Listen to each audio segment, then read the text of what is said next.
Bonjour, bienvenue pour une nouvelle vidéo. Alors aujourd'hui on va parler comics et on va surtout parler films d'animation.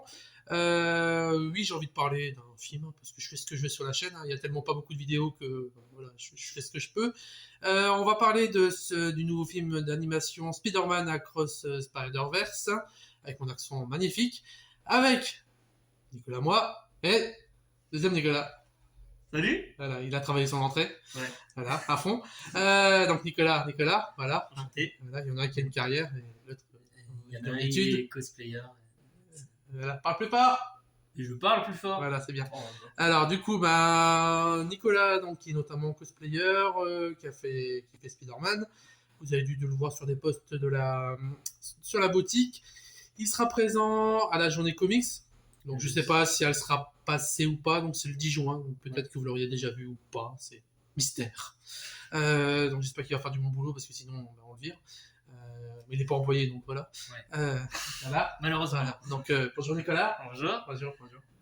Donc du coup, comme tu l'as dit, on va parler de Across the Spider-Verse, la suite de Into the Spider-Verse ou New Generation chez nous en France, parce qu'ils aiment bien. Changer un titre anglais par un titre anglais, donc là ils n'ont pas fait la connerie. C'est bien. Donc voilà. Ah, parce que de base, ils voulaient l'appeler Seul contre tous. On a eu du bol. Du coup, donc le film se passe quelques temps après le premier, donc on retrouve. Oui, précision. Oui, ça va spoiler. Oui, voilà. Voilà. Spider-Man et Peter Parker. Voilà. Attention. Et il y a Batman. Donc si vous n'avez pas vu le film, ne regardez pas cette vidéo, Voilà, ou alors on c'est peut. que vous en fichez. Je l'ai spécifié dans le titre et tout ça. Donc spoil, donc le film commence par la narratrice Gwen, donc qui revient un peu sur les derniers événements, sur son monde à elle, sur le fait qu'en gros elles se sont un peu seules parce que Miles lui manque beaucoup. En fait. Voilà, Miles C'est lui manque surtout beaucoup, Miles, le je pense. côté équipe qu'elle avait connu aussi. Et c'est à partir de à peu près là que ça va commencer. Elle s'embrouille un peu avec son père parce que la Spider-Gwen est recherchée parce qu'elle est accusée pour le meurtre de sa version de Peter, qui était le lézard et qui a été retrouvé mort. Donc le père de Gwen est persuadé que c'est Spider-Gwen. Et là, il y a une intervention, enfin il y a quelque chose qui se passe. Un méchant attaque, je ne sais plus, un musée. Oui, un méchant attaque un musée d'art moderne. Voilà. Et donc le père de Gwen reçoit un appel des forces de police pour qu'il puisse y aller. Ouais. Et évidemment, Gwen met son costume de Spider-Woman et va également voir essayer d'aider. Et là, c'est le vautour, sauf que c'est un vautour un peu différent. C'est un vautour qui vient d'une autre dimension. Donc ça fait très Léonard de Vinci dans le dessin. Donc c'est là qu'on commence à se douter quelque chose qui va arriver. En même temps, sans doute vu le film. Et surtout quelques temps après, on a d'autres Spider-Man qui débarquent, dont le Spider-Man 2099. Gwen est en difficulté et donc d'un coup une Spider-Woman sur une moto ainsi que Miguel O'Hara, le Spider-Man 2099, arrive pour l'aider. Et c'est là qu'on va nous introduire un peu le Spider-Verse et que le film va se lancer. Juste après, on continuera sur Miles. Sur la situation qui est... Disons que Spider-Gwen l'a beaucoup marqué. Voilà. Donc ça va se lancer. Et ça va se lancer. C'est un bon résumé. C'est un bon résumé sur le début. On va pas résumer tout le film. En gros, en total, qu'est-ce que tu en as pensé du film? Alors, je m'attendais à aimer. À ce point-là, non. Pour moi, déjà, le premier, c'était le meilleur film Spider-Man qui avait été fait. On est d'accord. Là, pour moi, c'est même l'un des meilleurs films de super-héros, tout confondu, Marvel, DC, etc., qui a été réalisé parce qu'ils vont vraiment, encore une fois, au bout du concept. Vous voulez du Spider-Man, il y a du Spider-Man. Je crois qu'il y en a plus de 50. J'avais lu sur un article. Qui sont présentés, oui. Sinon, en arrière-plan, il y en a peut-être des centaines. Ouais, donc là, il y en a 50. J'ai lu un article clairement identifié. Il y a vraiment de tout. C'est dingue. Vous avez des versions animées, il y a même des versions live, sans trop en dire. Même des méchants de d'autres dimensions. Ouais, c'est spoiler, oui. Après, je vais pas non plus. Toby et Andrew voilà. sont là. Voilà. Tom Holland, on ne le voit pas, mais il est cité. On l'avait vu dans la bande-annonce, ne parle pas de Doctor Strange et du... Voilà, ils sont cités, et c'est surtout qu'en fait, sa version est présente dans le sens où en fait, on a le tonton de de Miles, qui s'appelle Aaron Davis, qui était présent dans les films live de Tom Holland. Enfin, on le voyait rapidement, il était capturé, c'était un simple voleur capturé par Spider-Man, et clairement, il y avait eu son nom. Oui, il était attaché à la voiture. Voilà, c'est ça. Et là, en fait, l'acteur est de retour, mais il est enfermé avec d'autres vilains, parce que, en gros, il y a Miguel O'Hara, en fait, a créé une société pour récupérer tous les vilains et les ramener dans la dimension. Et on voit à un moment la version live du tonton de Miles, qui est emprisonné et qui interagit. En fait, le truc, c'est que les événements du premier film, comme ils le disent dans le film, ils ont eu un impact, ils ont laissé un espèce de trou dans le multivers, et donc plein de méchants ont été dans des mauvais univers, comme le vautour au début dans l'univers de Gwen. Et donc à chaque fois qu'il trouve un méchant dans le mauvais univers, il le capture, puis il le scanne et le renvoie dans sa dimension à lui. Et donc c'est là qu'on voit Aaron Davis en version live action, et dans son costume en plus. Et dans son costume du rôdeur, sans le masque, mais il est en costume du rôdeur. Mais il est en costume du rôdeur, et même Miles le regarde, et il croit que c'est son oncle, mais non, c'est pas son rôdeur à lui. Donc c'est assez rigolo. En fait, c'est le genre de film, de toute façon, vous pouvez mettre pause toutes les minutes, il y a plein de choses. On voit la version PS4 de Spider-Man. Chaque seconde, il y a un clin d'œil. Et même un truc aussi que j'aime beaucoup, c'est la patte graphique. Oui, qui change. Magnifique. Vous pouvez mettre pause à des scènes du film, c'est un poster, quoi. C'est vraiment... L'un de ceux que j'adore, moi, c'est la réinterprétation qu'ils ont faite du Spider-Man indien, qui est génial. Je sais plus son nom, mais qui a pas ce look-là à la base, et qu'ils ont réadapté, et qui est génial. La version punk, elle est aussi très cool. C'est Obi Brown. Ouais. Voilà. Et qui est très cool aussi, qui joue beaucoup sur le côté anti-société, etc. Ils en font pas trop, et on se marre bien. Et donc ça, c'est encore une fois, c'est très bien fait. Enfin voilà, c'est le premier film fois 1000. C'est impressionnant la montée en puissance que le film a. Moi, il y a même eu des moments, ce qui pourrait être un peu le seul défaut, où des moments j'ai un peu saturé, où il y a des moments c'est un peu... on en prend plein la gueule, et par moments un poil trop. Ils insistent bien sur la difficulté des héros des fois. Ouais. Genre, il y a des moments où Miles il est sur le toit avec ses parents, je trouve qu'ils exagèrent un petit peu peut-être. Mais ça va, ça rentre dans l'histoire. Il y a eu des moments où ça va à 100 à l'heure, et je dis bon, le film arrive quand même à se poser. Il y a des moments, c'est vraiment, on en prend. Il y a une scène de poursuite avec Miles, avec tous les Spider-Man. C'est génial, et à un moment donné, on se dit oula, faut le digérer, mais voilà, globalement, ça passe quand même très bien. Je trouve qu'il avait un bon rythme. Ah oui. Il y a des moments pour se poser, il y a des moments où on est à fond, surtout quand on est fan de Spider-Man. Moi, je suis un grand fan, j'étais aux anges, quoi. Vous allez tout avoir. Une fois qu'ils arrivent dans la Spider Society, c'est... Il y a tout, voilà. Parce que Miguel O'Hara donc, a créé une société que Miles veut rejoindre. Au départ, on lui dit non. Et il dit, tu sais, il n'y a pas beaucoup de monde. Finalement, quand il finit par y débarquer, il y a tout le monde qui est là. Il se dit, mais attends, il y en a plus de 200 là. Tout l'intérêt tourne autour de la toile de la vie. Je sais plus comment il l'appelle exactement. C'est la toile, la toile de la vie. C'est la toile qui relie tous les univers de chaque Spider-Man. Et en fait, on voit Miguel O'Hara nous explique donc que chaque Spider-Man a une destinée bien précise, et par exemple, Spider-Man doit perdre un être cher pour devenir Spider-Man. Donc là, on voit tous ceux qui ont perdu Oncle Ben. D'ailleurs, c'est pour ça qu'on voit Tobey Maguire quand il a perdu son Oncle Ben, on en voit d'autres. Et même le retour de Benjamin Parker, Peter Benjamin Parker du premier film, avec sa fille, donc, qui dit lui-même à Miles, Miles lui dit, est-ce que tu aurais pu sauver Oncle Ben, est-ce que tu l'aurais fait? Il aurait fait, mais si Oncle Ben ne serait pas mort, je ne serais pas Spider-Man. Je ne serais pas là. Et pareil, il y a un autre destin qui dit qu'un capitaine de police proche de Spider-Man doit mourir. Ouais. Problème, le père de Miles doit être promu capitaine dans 2-3 jours. Voilà. Et c'est d'ailleurs le truc pourquoi il ne voulait pas rejoindre, parce que ça doit arriver, et en fait il l'apprend et il va tenter d'échapper à ça. Donc je pense que le deuxième film, il va beaucoup insister sur le destin. C'est sur le destin, parce qu'on apprend aussi, Miguel l'apprend, que l'araignée qui a piqué Miles, qui venait d'un autre univers que celui de Miles, n'était pas censé le piquer. Il était censé piquer un Peter ou un Miles de la Terre 42. Sauf que le Miles qu'on suit n'est pas de la Terre 42. Donc déjà, là, il y a des trucs qui ne vont pas. Alors après, du coup, le fait qu'il doit censé perdre quelqu'un, est-ce que ça va vraiment s'appliquer? Parce que déjà, lui, de base, n'est pas censé être un Spider-Man. Donc on verra comment ils vont tourner ça dans la suite, parce que il y a beaucoup de gens dans mon entourage qui avaient un peu oublié ce détail, c'est que là, ce numéro 2, c'est la première partie. Oui. En fait, c'est pas un vrai 2 entier d'un truc complet. C'est un film en deux parties. C'est un film en deux parties. la Et on le sent coupure, bien à la fin. oui, elle est pire que Avengers Endgame et Voilà, Infinity et c'est War. vrai, l'Infinity War, là, où machin se demandait quoi, où tout le monde crève, là, c'est C'est pire, encore parce pire. que... Parce il y a- qu'Infinity War en soi, il avait une fin. Le Ouais. méchant gagnait, il était content, mais là, c'est vraiment, ça se coupe sur une action. Parce qu'il qui y va a le arriver. sort de Miles, il y a le sort de Spider-Gwen de son côté, il y a Miguel O'Hara Oui. aussi de l'autre. Bah voilà, et D'ailleurs, tout ce qui entoure... Miguel O'Hara, il est pas très présent dans le film. Bah, il Vu est... les trailers, j'aurais pensé qu'il Il est présenté, voilà, c'est le chef. chef de l'équipe, on sent qu'il...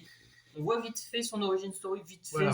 on peut le deviner. Il veut devenir, C'est très- il veut faire le bien, mais on sent qu'il C'est ça. fait le bien, mais qu'il est un peu aveuglé par le fait de faire les choses comme elles doivent être faites, et je pense qu'il est en train d'oublier un peu ce qu'il... Vu son passé, Voilà, c'est c'est un normal. peu- Tout ce qu'il a perdu à cause de lui en plus. Voilà, à C'est- cause de lui. Donc en fait, il veut pas répéter les erreurs qu'il a lui-même commises, mais il est en train d'en commettre d'autres, mais on verra ça. De toute façon, on le voit direct quand Miles il sauve le capitaine de police de l'univers du Spider-Man indien. Ouais. Ça crée déjà un trou. Et... Alors, je sais plus comment ils appellent C'est ça. Ouais, je sais plus, une faille. En gros, bah voilà, il a sauvé quelqu'un qui aurait dû mourir, et du coup, bah ça déstabilise l'univers du Spider-Man indien. D'ailleurs, on sait même pas ce qu'il va devenir cet univers-là, parce qu'ils disent on va essayer de le sauver, mais la plupart du temps, ils y arrivent pas. Donc le film il est beaucoup plus tragique, beaucoup moins d'humour. ouais voilà, beaucoup Il moins est d'humour, plus lourd de plus sens. tragique.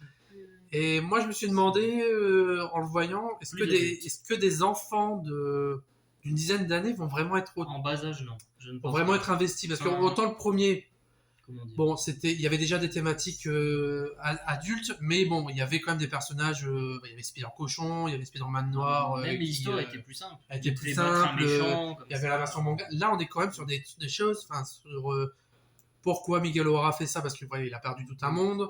Miles qui doit est-ce que je dois laisser mourir mon père, enfin il y a plein de choses. Voilà. Et c'est beaucoup plus adulte, et voilà, je me demande si voilà, des enfants peuvent facilement être investis dedans. Ils vont aimer, s'éclater, à mon avis, parce que mais voir est-ce qu'ils plein vont de pas être un Spider-Man, peu perdus, voilà. je sais pas. Mais est-ce qu'ils vont savoir suivre l'histoire? Ouais, je ne sais Voilà, pas. je sais pas. Donc, mais après, clairement, Sony Animation ne prend pas le spectateur pour un idiot. Il dit voilà, ils prennent l'héritage de Spider-Man. On sent que c'est des fans derrière. Bah, d'ailleurs, je crois que c'est ceux qui ont réalisé tous les films Lego, tout ça. Ouais. Donc Je crois. voilà, c'est des gens qui voilà, ils ont conscience que leur public est aussi un public Pas les mêmes d'adultes. réalisateurs que le Non, premier, c'est pas les mêmes que mais le on premier. ne sent pas du tout la différence. Ah non, non, ça aussi, c'est bien. Le travail, il est bien respecté sur l'ancien film. Moi, je comprends C'est très pas beau. comment un studio comme Sony Animation, qui reste quand même dans le domaine de Sony, peut faire des films aussi bien en super-héros et que derrière, la version live, on se tape Venom 1 et 2 et Morbius. N'en parlons pas. Voilà. Alors évidemment, le film là, il est en train de pulvériser les scores. Il fait 200 millions de dollars déjà. Pour un film animé, oui, c'est énorme. Ils ont déjà annoncé, officialisé apparemment un film live sur Miles Morales. Ça aussi, attendez, comme il y avait déjà l'oncle dans la version MCU. Par contre, si c'est Sony qui le fait, qu'est-ce que ça va donner? J'espère qu'il va être plutôt dans l'univers du MCU. Parce que voilà, on verra ce que ça va donner. Après, le MCU, et d'ailleurs, en parlant bon, de Miles, à la fin, on n'en a même pas parlé, mais on voit le Miles qui est devenu le prowler dans l'univers 42. Voilà, ça, et je trouve que c'est très bien fait, ça, le fait qu'il parle à sa mère, il va avouer son identité, et au final, il est dans l'univers où Spider-Man n'existe pas, donc sa mère comprend pas. En gros, à un moment, donc, Et quand Miles apprend que son père doit mourir, il veut retourner dans son univers, donc il y a une machine qui analyse pour renvoyer les méchants normalement, donc là ils le font avec lui, sauf que le problème c'est que comme il a été piqué par l'araignée de la Terre 42, bah, son ADN a été modifié, donc la machine pense que c'est la Terre 42, donc là il est envoyé sur cette Terre, et en fait c'est amené de façon où on se pose la question de savoir, mais attends, il y a un truc, parce que moi je me suis dit, oui, par rapport à la colorimétrie et tout, on voit que c'est un peu vert, ouais, tout ça, je me suis dit, ça ressemble pendant pas, tout le truc, je me suis dit, ressemble. mais tiens, mais attends, mais c'est pas possible, c'est la Terre 42 qu'ils ont dit, et c'est pas sa Terre. Mais tu as un doute quand même, jusqu'à ce que on découvre que non, il y a bien un mal, c'est que c'est le. Quand on croit que Gwen les espionne, lui et sa mère. Oui, c'est extrêmement bien fait, ouais. Oui. Non, là, le montage, la mise en scène, c'est.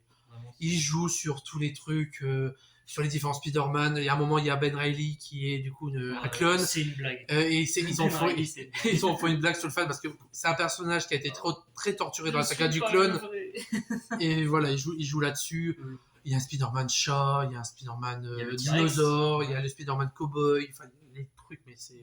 Il y a des différents animés On voit Spider-Man, c'est celui du jeu vidéo, évidemment. jeux vidéo, c'est encore une fois voilà, on peut mettre, on est déjà un quart d'heure vidéo, on peut mettre pause, enfin, on a des tonnes de trucs. Et surtout, on n'a pas parlé le méchant du film. Le méchant qui du est film, très intéressant, The Spot. La Tâche. La tâche en français, c'est. Bon, au début, il est présenté vraiment ridicule, comme dans les trailers, et on le prend pas du tout au sérieux. C'est comme Miles, en fait, il le bat en mangeant un truc. Et il y a une montée en puissance qui se fait. Et au final, oui, on se rend compte avec le film qu'il prend de la puissance, et à la fin, c'est plus du tout le même personnage. Hein. Quand on voit tout ce qu'il peut faire, même le son, les images, elles font un peu. Le personnage, voilà, encore une fois, il y a une montée en puissance. Ça va pas en faire des cauchemars, hein, mais c'est beaucoup plus horreur qu'au début, même au niveau de la voix. C'est... Ah oui, non, ça change. Le ton change complètement. Et on comprend que le méchant est vraiment. Moi, j'ai beaucoup aimé comment ils ont réussi à lier à un petit événement du premier. Le bagel. Où, en fait, c'était un des scientifiques qui travaillait pour Octopus qui s'est pris un bagel sur la gueule et en fait, ils ont rattaché ça. C'est génial. C'est génial.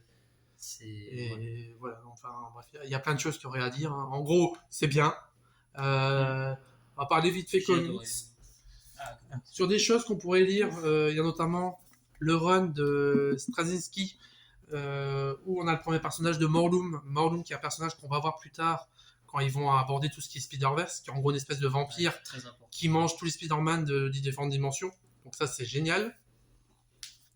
Un classique, j'ai envie de dire. La dernière charge de Kraven, pour ceux qui suivent un peu les jeux vidéo, donc il y a le nouveau jeu vidéo qui arrive en fin d'année. Vous avez dû voir que Kraven sera l'un des méchants. Et Sony va en faire un film, j'ai un peu peur. La dernière charge de Kraven, c'est sans doute l'un des 10 meilleurs comics de Spider-Man. C'est assez ancien, mais c'est extrêmement mature. En gros, Kraven décide il décide de tuer Spider-Man et d'aller plus loin. Il veut prouver qu'il est un meilleur du Spider-Man. Donc il le remplace. Donc voilà, j'en dis pas plus. Et c'est une pépite. Oui. Franchement, je l'ai lu aussi. Incroyable. Et t'as bien aimé. Oui, j'adore. J'ai adoré tous les comics que j'ai lus de toute façon. Ça, le dernier combat, moi personnellement, c'est un des premiers que j'avais lu quand j'ai découvert les comics, notamment Spider-Man. Histoire complète, la tante May a été enlevée à la 24 heures avant de mourir. Spider-Man enquête, il va voir la plupart de ses méchants. Il y a Venom, il y a le Bouffon Vert, il y a le Vautour, etc. Et en gros, voilà, c'est une grande enquête qui est menée sur le personnage. Encore une fois, c'est assez mature. Alors le prochain, c'est mon choix à moi parce que Nico n'en est pas très fan. Il y a un peu de mal. Moi, j'aime beaucoup ce livre-là. C'est donc Spider-Man, l'histoire d'une vie. Et en fait, tout le concept repose sur le fait que... Et si Spider-Man avait vieilli avec le temps. Donc c'est en 62 que ça commence, c'est ça. Il a donc 15 ans quand il se fait mordre par l'araignée radioactive, il devient Spider-Man. Et en fait, ça va explorer toutes les sagas de Spider-Man, donc le Bouffon Vert, la saga du clone, tous des éléments importants comme ça. Dernière chasse de Kraven aussi est dedans, un peu. Bon, évidemment, il est assez petit, donc c'est vite expédié. Mais je trouve que le concept est intéressant quand même. Alors moi, j'ai bien le concept j'ai bien aimé, mais c'est vrai que du coup, ils sont obligés de passer très vite sur des événements. Évidemment, oui, mais je trouve qu'ils sont bien sortis. Ils s'en sont bien sortis et c'était assez bordélique comme idée, mais... Voilà. En gros, ça vous permet d'avoir un résumé du personnage. Ah oui, si vous voulez commencer, pour moi, ça peut être une bonne porte d'entrée, en vrai. C'est avoir à peu près le tout du héros. Niveau Spider-Verse, il y a notamment celui-ci. Là, c'est dans la collection Must-Have chez Panini. En gros, ce sont des récits à une quinzaine d'euros, des récits complets. Donc là, c'est l'un de ceux qui aborde plusieurs Spider-Man et qui est sympa. Extrêmement sympa. Et puis on passe au meilleur pour la fin. Voilà. J'en ai rêvé longtemps, je l'ai eu enfin. L'Omnibus Ultimate Spider-Man. Si vous voulez suivre une série longue sur Spider-Man, pour moi la meilleure, c'est Ultimate Spider-Man. Il y a 3 omnibus plus un note sur la mort de Spider-Man. Donc en gros, voilà, 4 sur ce Peter Parker là. Et après, vous avez la série sur Miles Morales. Ultimate Spider-Man, c'est en fait un univers qui a été créé dans les années 2000 par Marvel. Leur but, c'était d'attirer de nouveaux lecteurs, donc avec des versions modernes de leurs personnages. Ça a très bien marché au départ, ça s'est rapidement cassé la gueule. Grosso modo, c'est vraiment Ultimate Spider-Man qui a été la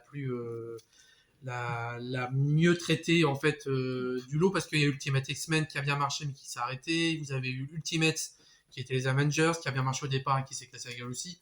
Voilà, ils ont même fait Ultimate Fantastic Four qui a pas trop marché. Donc vraiment c'est Ultimate Spider-Man à garder.